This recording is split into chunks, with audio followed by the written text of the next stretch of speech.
महाभारत युद्ध के बाद गांधारी अपने समस्त पुत्रों की मृत्यु के कारण अत्यंत शोकाकुल थी। गांधारी इस युद्ध के लिए श्री कृष्ण को दोषी मानती थी।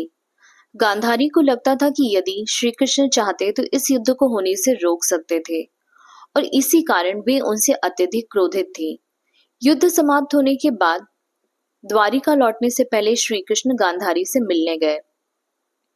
अपने क्रोध में गांधारी ने उन्हें श्राप दे दिया कि जैसे कुरुवंश का विनाश हुआ, एक दिन आपके कुल का भी अंत हो जाएगा। इसी संदर्भ में एक कथा और है।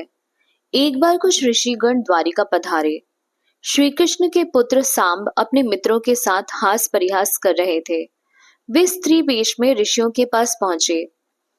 उनके मित्रों ने ऋषियों से कहा कि ये स्त्री गर्भवती है, बताइए इसके गर्भ से क्या उत्पन्न होगा। पर ऋषि तो त्रिकालदर्शी थे, वे जान गए कि ये श्री कृष्ण के पुत्र हैं। क्रोधित हो ऋषि ने सांब को श्राप दिया कि अपने कुल के विनाश हेतु लोहे के मूसल को जन्म देगा। श्राप इतना तीव्र था कि अगले ही दिन सांब ने लोहे के एक मूसल को जन्म दिया। राजा उग्रसेन उसे चूर चूर करवा समुद्र में प्रवाहित करवा देते हैं। धीरे धीरे यदुवंश पतन की ओर बढ़ने लगा। एक बार सारे यदुवंशी बैठकर महाभारत युद्ध के बारे में बात कर रहे थे। इसी बीच सात्यकी और कृतवर्मा में किसी बात को लेकर विवाद हुआ। विवाद इतना बढ़ गया कि सात्यकी ने कृतवर्मा का सर धड़ से अलग कर दिया। इसके बाद यदुवंश अलग अलग समूहों में विभाजित हो गया और वे आपस में ही युद्ध करने लगे। अपने वंश का यूं विनाश होते देख बलराम बहुत व्यथित हो गए और उन्होंने जल समाधि ले ली। एक बार श्री कृष्ण पीपल के वृक्ष के नीचे विश्राम कर रहे थे। तभी वहां वन में एक जरा नामक शिकारी हिरण के शिकार हेतु आया था।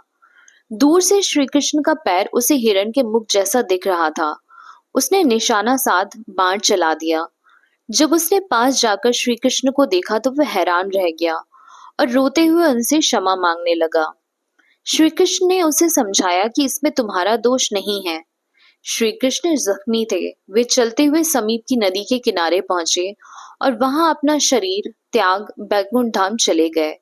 ऐसा माना जाता है कि वो बहेलिया पूर्व जन्म में वानरराज बाली था, जिसकी मृत्यु श्री राम के बाण से हुई थी, और जो बहेलिये का तीर श्री कृष्ण को लगा था वो उसी शापित लोहे के मूसल से बना था।